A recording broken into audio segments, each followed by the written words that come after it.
ধর্মেন্দ্র প্রধানের পদত্যাগ করাই উচিত। উনি যা করেছেন তাতে ওনার যদি মিনিমাম বেসিক লজ্জাবোধ থাকে, এই যে এত বছরে এতগুলো পেপার লিক হয়েছে, তাতে ওনার পদত্যাগ করাই উচিত। আমরা ছাত্ররা লড়ছি, শুধু তো কলকাতায় না, দিল্লি থেকে শুরু হয়েছে, এবং শুধু কলকাতায় দিল্লিতে নয়, মানে আমরা দেখতে পেয়েছি নাগপুর সহ অন্যান্য জায়গাতেও আন্দোলন চলছে। ভারতবর্ষের সমস্ত ছাত্র সমাজ লড়ছে একসাথে। ওনার যদি বেয়ার মিনিমাম লজ্জা থাকে, ওনার পদত্যাগ করাই উচিত। দিল্লিতে আন্দোলনে আমরা দেখেছি যেভাবে মহিলাদের উপরে আঁচড় করা হয়েছে এবং লাঠি পর্যন্ত তোলা হয়েছে, কি বলবেন এই আঁচড়টি? মানে হকের দাবিতে রাস্তায় নামলে কি তাহলে পুলিশের মার খেতে হবে? এটাই তো হয়ে যাচ্ছে যে আমরা এই কথাটা এসছে যে যেভাবে দিল্লি পুলিশ ছাত্রদের একটা পিসফুল প্রোটেস্ট, মানে ন্যায্য দাবিতে পিসফুল প্রোটেস্টকে আটকানোর জন্য যেই ফোর্স নিয়ে এসছে, সেইটা মানে এত ফোর্স নিয়ে এত কষ্ট করে যদি সরকার আজকে যারা রেপিস্টরা ঘুরে বেড়াচ্ছে তাদেরকে যদি ধরতো, তাহলে কাজে দিত। সেই উদ্যোগ আমরা দেখতে পাই না সরকারের থেকে, এটাই সবচেয়ে বড় লজ্জার। আজকে এই যারা পেপার লিক করলো, সেই দোষীদের যারা মানে মূল মাথারা, তাদেরকে ইমিডিয়েট শাস্তি তো দেওয়া উচিত। এত তৎপরতা যদি শাস্তি দেওয়ার ক্ষেত্রে হতো, ছাত্রছাত্রীদের ভবিষ্যৎ সুনিশ্চিত করার ক্ষেত্রে হতো, তাহলে হয়তো এই ছাত্র সমাজ, আজকের ভারতবর্ষের ছাত্র সমাজ অনেকটা বেশি নিশ্চিন্ত থাকতো তাদের ভবিষ্যৎ নিয়ে। কিন্তু আমরা কি দেখছি, আপনি যেটা বললেন যে দিল্লিতে কত মহিলাদের ওপরে কিরকম অত্যাচার হচ্ছে, কি আক্রমণ হচ্ছে। পজিটিভ এটাই যে আমরা ছাত্র সমাজ এতে ভয় পাইনি, আমরা আটকে যাইনি এবং আমরা রাস্তায় থাকছি। গতকাল রাতে দেখা গেছে প্রধানমন্ত্রী নরেন্দ্র মোদী একটি ভিডিও করেছেন এবং সেখানে নয়া বিলের কথা বলেছেন, কিন্তু সেখানে শিক্ষামন্ত্রী পদত্যাগের কোনো কথা শোনা যায়নি।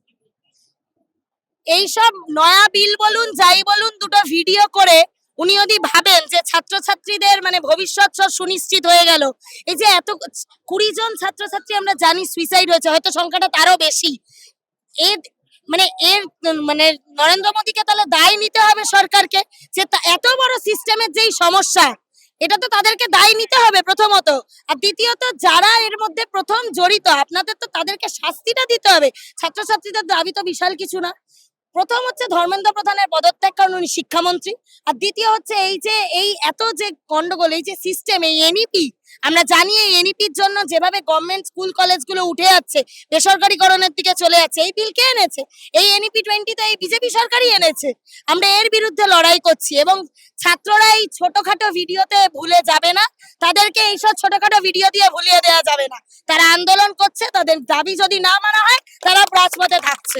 দিদি আরেকটা প্রশ্ন বারংবার উঠছে যে মোদী ছাড়লে শিক্ষার কি উন্নতি হবে? শিক্ষা ব্যবস্থার বা পথ যদি সরকার ছাড়ে, শিক্ষা ব্যবস্থার কি উন্নতি হবে? একদমই না, একদমই না। এই সিস্টেমটাই বাতিল করতে হবে। যখন এনইপি 20 প্রথম এলো, এই জাতীয় শিক্ষানীতি 2020 মাধ্যমে, আপনারা যদি একটু ভালো করে স্কুল কলেজের দিকে যান, আমি খুব বেশি দূরে যাচ্ছি না, আমরা এই পশ্চিমবঙ্গের দিকেই যদি যাই, মানে 8260টি সরকারি স্কুল ইতিমধ্যে তুলে দিয়েছে। তারই সাথে সাথে আমরা যদি কলেজগুলোর মধ্যে যাই, সরকারি কলেজগুলোর কিন্তু আমরা দেখতে পাবো প্রায় খালি আসন সংখ্যা, এই যে সিট খালি হয়েছে, সিভ্যাক আইডিসি নামক যেই জোর করে পেপারগুলো ঢুকিয়ে দেওয়া হচ্ছে, যার কোনো ইনফ্রাস্ট্রাকচার নেই, যার করে নতুন করে টিচার নিয়োগ নেই, শিক্ষাক্ষেত্রে এই যে শূন্য পদগুলো রয়ে গেছে, তাহলে এই সিস্টেমটার বিরুদ্ধেই আমাদের লড়াই। বিষয়টা একটা সরকার বিষয়, মানে এখন বিজেপি রয়েছে, তারা এনেছে, কিন্তু আমাদের লড়াই কিন্তু এই পুরো সিস্টেমটার বিরুদ্ধে। এই সিস্টেমটা আমরা পাল্টাতে চাইছি। ফ্যাসিস্ট বিজেপি সরকার তারা ছাত্রদের উপর জীবনে যেইভাবে ছাত্রদের জীবন জীবিকার উপরে যেভাবে বুলডোজার নামিয়ে এনেছে, আমরা লক্ষ্য করছি দিল্লির যে আন্দোলন, যন্তর মন্তরের আন্দোলন, যে স্বতঃস্ফূর্ত আন্দোলনে বিজেপি সরকারের যে ফ্যাসিস্টিক কায়দায় তারা যে ছাত্রছাত্রীদের উপর আক্রমণ নামিয়ে এনেছে, তাকে আমরা তীব্র ধিক্কার জানাই। এবং এইভাবে কোন গণতান্ত্রিক আন্দোলনকে রুখে দেওয়া সম্ভব নয়, তা আজকের মিছিল প্রমাণ করলো, আপনারা দেখেছেন। এবং আমরা এও বলতে চাই, এইভাবে কোনো দিনই একজন ছাত্র বা ছাত্রীর অধিকার কেড়ে নেওয়া সম্ভব নয়। আপনারা আজকে দেখতে পেয়েছেন যে এইভাবে সমস্ত সংগঠনগুলি এআইডিএসও থেকে শুরু করে এসএফআই এবং বিভিন্ন আরো বামপন্থী ছাত্র সংগঠনে আমরা একসঙ্গে মিলিত হয়েছি। এবং আমরা বলে দিতে চাই, এই যে জাতীয় শিক্ষানীতি 2020, যার মাধ্যমে সমস্ত শিক্ষার বেসরকারীকরণ করা হচ্ছে এবং শিক্ষাকে সম্পূর্ণরূপে ধ্বংস করে দেওয়া হচ্ছে। এই যে 8260টি স্কুল, সরকারি স্কুলগুলো একে একে ধ্বংস করা হচ্ছে সুপরিকল্পিতভাবে, এর বিরুদ্ধে আমরা প্রথম দিন থেকে লড়ছি। ছাত্র শিক্ষার্থী এবং মনুষ্যত্ব রক্ষার্থে ডিএসও প্রথম দিন থেকে লড়ছে এবং শেষ অবধি লড়ে যাবে।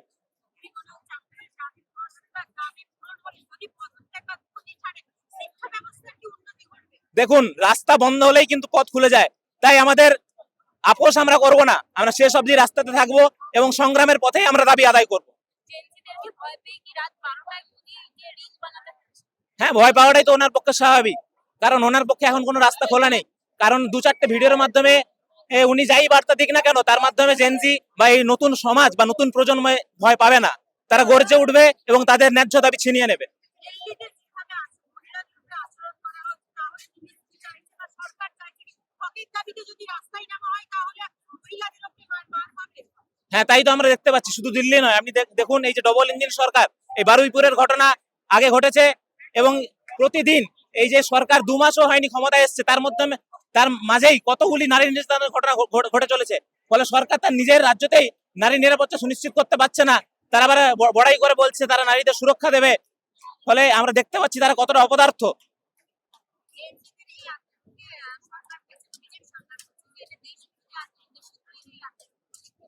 তাহলে তারাই বিচার করুক, একজন ছাত্রের শিক্ষার দাবি যদি দেশ বিরোধী আন্দোলন হয়, একজন ছাত্রের ফিস কমানোর দাবি যদি দেশ বিরোধী আন্দোলন হয়, যদি নারীদের নিরাপত্তা সুনিশ্চিত করার দাবি দেশ বিরোধী আন্দোলন হয়, তাহলে ওনারাই বলে দিক কোনটা দেশের পক্ষে। দাবি পূরণ করতেই হবে। এই আন্দোলন থেকে মোদিকে বুঝতে হবে যে আন্দোলন পশ্চিমবাংলার বুকে কি আছে। নেতাজি সুভাষচন্দ্র বসুর মাটি, ক্ষুদিরামের মাটি, সেই মাটিতে আমরা দেখিয়ে দিতে চাই ভারতবর্ষকে। বারংবার আমরা দেখে এসেছি যে দিল্লিতে যতবার আন্দোলন হয়েছে মহিলাদের উপরে অসহ্য অত্যাচার করা হয়েছে এবং তাদেরকে লাঠি মারা হয়েছে। তাহলে সরকার কি চাইছে যে যারা আন্দোলন করবে বা হকের দাবিতে রাস্তায় নামলে সরকারের মার খেতে হবে? এটা তো মেরে ওরা দমিয়ে দেওয়ার চেষ্টা করছে। সেই কত লোককে মারবে, কত লাশ ফেলবে, আমরা প্রস্তুত আছি। কলকাতার বুকে আমরা প্রস্তুত আছি। কত গুলি চালাবে, মিলিটারি আছে, কত আছে, আসুক, আমরা বুক পেতে দেবো। এই আন্দোলন আমরা করবই। আমাদের ছেলেদের এইসব করছে, আমার ছেলেদের সঙ্গে সব বাবাকে এগিয়ে আসতে হবে। বাবাদের উদ্দেশ্যে কি বলবেন সব বাবা? সব বাবাকে এই আন্দোলনে যোগ দিতে হবে। আমি যেমন যোগ দিয়েছি, সেই এতে সব বাবাকে যোগ দিতে হবে। বিজেপি বারংবার দাবি করছে যে যারা আজকের এই আন্দোলনে বা যারা এই ধর্মেন্দ্র প্রধানের পদত্যাগের আন্দোলনে যোগ দিয়েছে তারা হচ্ছে দেশদ্রোহী বা পাকিস্তানি। ওরা বলবে আমি একটা মুসলমানের ছেলে, আমাকেও কালকে বলবে ও পাকিস্তানি। যে বলবে সে বলবে পাকিস্তানি, উগ্রপন্থী। এটা আমার বাড়িতে বাড়া বম ফেলে দিয়ে ওরা করে দেবে। যে আপনার শুভেন্দু, সেই হচ্ছে মোদি, একই পথে চলছে ওরা।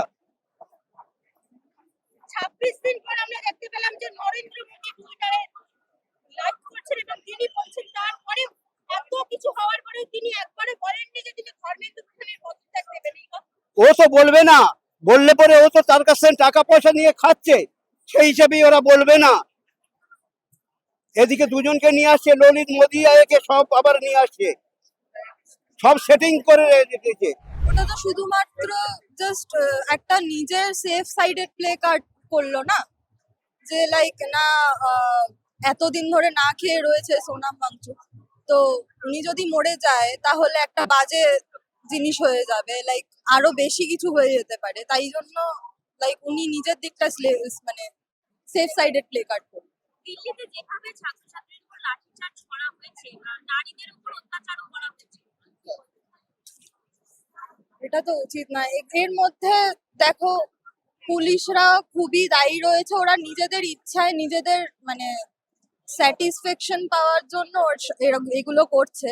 আর সব থেকে বড় কথা হচ্ছে গিয়ে যেই দেশে মন্ত্রীরাই রেপিস্ট হয়ে যাচ্ছে, তারা কিছুই করতে পারবে আলটিমেটলি গিয়ে, তাই না? আর আমার বক্তব্য, জেনারেশন ওয়াইজ যদি সরকার চেঞ্জ হয় তাহলে জেনারেশন ওয়াইজ জিনিসগুলো বুঝতে পারবে মানুষের, তাই না? তো এটাই। নেপাল বা বাংলাদেশে আমরা যে ছবি দেখেছি, ভারতে ওটা দেখতে হবে। হতেই পারে, যদি কিছু না পাই আমরা তাহলে হতেই পারে জিনিসটা। বিজেপি সরকার ঠিক আছে যে বাচ্চা করছে চাকরি করছে সেটাকে দেশভাগের চৌকাঠ দেশ। হ্যাঁ, তো উনি তো নিজের মুখে খালি দেশভাগের কথাবার্তা নিয়ে আসছে, তাই না? উনি বলছে যে হিন্দু মুসলিম ভাই ভাই না, অথচ এটা কান্ট্রিটাই সব জাতি মিলে একসাথে লড়াই করছে। এখন দেখুন না, সব জায়গায় বিহারিও চলে এসছে, ভাই বিহারিকে সাপোর্ট করে যে, তাহলে এখানে কি করা যায়? জিনিস সিচুয়েশন এমনই ক্রিয়েট করে দেওয়া হয়েছে যে এরকম সবাই নামতে বাধ্য হয়েছে রাস্তায়।